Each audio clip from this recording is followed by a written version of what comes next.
Bismillahirrahmanirrahim. Assalamualaikum warahmatullahi wabarakatuh. Perkenalkan, nama saya Reski Amalia Hassani dengan NIM 2007015015057, kelas D, mata kuliah Psikologi Bencana. Pada kesempatan kali ini, saya akan mempresentasikan salah satu materi dari mata kuliah Psikologi Bencana, yaitu Psikologi Korban Pasca Bencana. Next slide.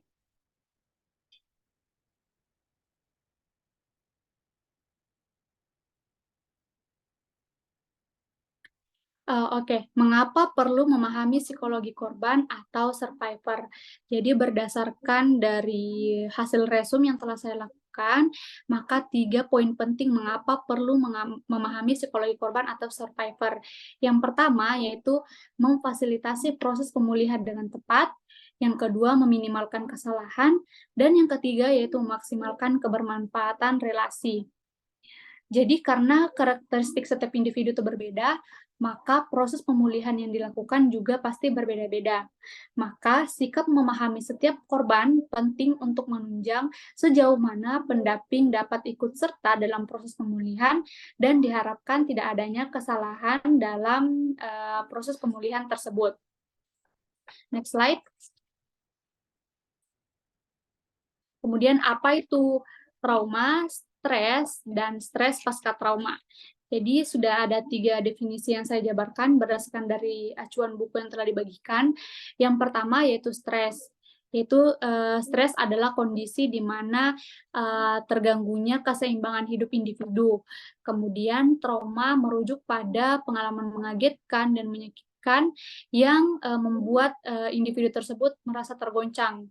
Kemudian dari kedua definisi tersebut menghasilkan yang namanya stres pasca trauma yang mengacu pada keadaan tertekan, tidak nyaman, hilangnya keseimbangan yang kemudian menyusul kejadian traumatik. Jadi salah satu kondisi yang mengakibatkan hal tersebut misalnya tiba-tiba kehilangan keluarga, dalam hal ini meninggal atau mengalami yang namanya perampokan, sehingga hal-hal tersebut bisa menyebabkan yang namanya stres, misalnya takut kehilangan keluarga, selalu merasa tidak aman, dan lain-lain. Next slide. Ada trauma dan implikasi terhadap pemaknaan atas hidup. Yang dibagi atas 2, ada pemaknaan positif dan ada pemaknaan negatif. Jadi apa sih bedanya kedua hal tersebut? Jadi pemaknaan positif itu misalnya dalam suatu kondisi tertentu, individu mengalami suatu kejadian yang kurang menyenangkan. Namun dari kejadian tersebut, individu tersebut belajar atau mengambil hikmah dari kejadian yang dialami, sehingga dapat merubah beberapa tingkah laku, misalnya lebih sering beribadah, atau misalnya individu tersebut mengalami kecelakaan. Kemudian setelah terjadinya kecelakaan, korban kemudian bisa lebih berhati-hati dalam berkendara. Kemudian ada pemaknaan negatif dalam satu konteks suatu kejadian itu, misalnya korban pemerkosaan. Setelah kejadian pemerkosaan tersebut, maka korban akan merasa bahwa dirinya sudah tidak suci, tidak berhak bahagia, merasa kotor, dan lain-lain. Atau dalam misalnya kejadian yang lain, misalnya kecelakaan, individu tersebut merasa takut untuk berkendara dan mengalami yang namanya serangan panik dan lain-lain. Slide berikutnya ada situasi sulit dan pemaknaan atas hidup. Ada tabel berikut ini yang merujuk pada kejadian tsunami di Aceh. Yang pertama, aspek yang terkena yaitu nyawa dan keamanan. Masalah atau stresor yang dimunculkan yaitu ancaman terhadap kehidupan dan ancaman terhadap rasa aman, di mana setiap individu akan terus-menerus merasa terancam, kewaspadaan berlebihan, dan perilaku mencari keamanan. Yang kedua, hubungan, kedekatan, keterikatan, dan atau attachment. Stresor yang muncul adalah rusak atau putusnya hubungan, dan ancaman hilangnya keterikatan. Penghayatan yang terjadi yaitu kecemasan akan keterpisahan keluarga, dan kehilangan serta berduka. Yang ketiga yaitu keadilan, hal yang muncul yaitu pelanggaran hak-hak atau kebutuhan asasi manusia. Penghayatannya yaitu kemarahan, frustasi, misalnya dalam suatu kondisi tertentu merasa bahwa hidupnya, tidak adil, melihat bahwa, di beberapa tempat yang lain akan merasa aman, namun di tempat dia bernaung, terdapat suatu bencana. Kemudian yang, terakhir yaitu makna hidup dan keberadaan diri. Masalah atau stresor yang muncul yaitu rusaknya sistem sosial budaya dan nilai-nilai, serta rusaknya keyakinan-keyakinan tentang diri dan kehidupan secara umum. Penghayatan yang terjadi yaitu transisi budaya, keraguan eksistensial termasuk dalam aspek spiritual dan prasangka antar kelompok. Salah satu contohnya yaitu penurunan, penurunan kegiatan beribadah. Slide berikutnya, ada trauma, situasi-situasi sulit, dan tingkah laku manusia. Jadi setelah manusia mengalami trauma, kemudian akan mengalami misalnya situasi sulit. Nah, hal ini akan menyebabkan yang namanya perubahan tingkah laku manusia. Dari MINS 2000 menyatakan bahwa individu dengan pengalaman traumatik dapat memberikan respon yang berbeda pada suatu kelompok tertentu.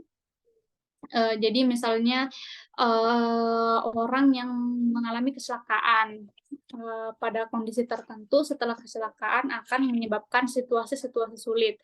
Misalnya, serangan panik, cemas ketika berada di lingkungan yang, ramai kendaraan, takut untuk berkendara.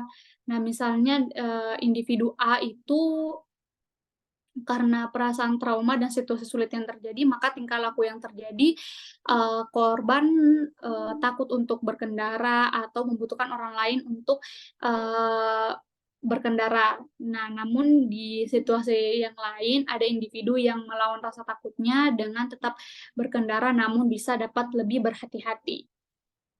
Slide berikutnya. Ada kehilangan traumatik atau traumatic grief, yaitu gangguan kesedihan yang berkepanjangan yang disebabkan oleh kehilangan secara tiba-tiba atau kesedihan secara tiba-tiba, di mana traumatic grief ini menyebabkan individu mempertanyakan arah hidupnya, selalu merasa bersalah namun tidak tahu di mana letak kesalahannya. Sulit untuk mengambil langkah konstruktif ke depan karena, terus memikirkan masa lalu. Misalnya jika merujuk pada kejadian tsunami di Aceh, yaitu apabila korban, mengalami traumatic grief, akan wajar bahwa setiap korban bencana akan mengalami yang namanya trauma. Namun, seiring berjalannya waktu, trauma tersebut bisa hilang atau berkurang. Namun apabila korban bencana mengalami, trauma secara berkepanjangan, selalu mengalami gangguan psikologis yang berkepanjangan, maka diperlukan yang namanya, pendamping atau tenaga profesional di bidangnya untuk membantu proses pemulihan korban tersebut. Slide berikutnya. Ada perempuan dan anak. Jadi, hal ini juga merujuk pada kejadian tsunami di Aceh, di mana terdapat perlakuan diskriminatif dan kekerasan pada perempuan dan anak pada situasi bencana alam. Ada beberapa kelompok laki-laki yang memberikan stereotip bahwa, mengapa perempuan, lebih rentan menjadi korban jiwa dalam bencana karena perempuan memiliki lebih banyak dosa. Sehingga laki-laki, hanya sedikit yang menjadi korban jiwa, namun jika dilihat secara lebih luas, ada beberapa kemungkinan yang menyebabkan perempuan bisa, eee, lebih rentan menjadi korban jiwa. Salah satunya yaitu perempuan tersosialisasi untuk tidak melatih, kelincahan atau, kebugaran fisik, sehingga jika dilihat dari, perempuan dan laki-laki akan terlihat bahwa memang laki-laki lebih lincah dibandingkan perempuan. Kemudian, di sisi lain karena, stereotip bahwa perempuan harus mengurus anak dan suami, maka, ada kemungkinan bahwa perempuan menjadi lebih banyak atau lebih rentan menjadi korban jiwa karena, pada saat terjadinya, bencana perempuan lebih utama dalam menyelamatkan anak dan keluarganya, sehingga gagal untuk menyelamatkan diri sendiri. Sehingga dari kejadian tersebut ada garis besar yang perlu diperhatikan, yaitu pentingnya memberikan pemahaman lebih lanjut mengenai perempuan dan anak terhadap perspektif laki-laki. Dalam hal ini, laki-laki dapat lebih memproses rasa frustasinya, mengelola diri sendiri, dan mengembangkan sikap menghormati perempuan dan anak. Eee, itulah tadi hasil presentasi yang dapat saya, jelaskan. Mohon maaf apabila ada kesalahan dan kekeliruan. Saya ucapkan terima kasih atas perhatiannya. Assalamualaikum warahmatullahi wabarakatuh.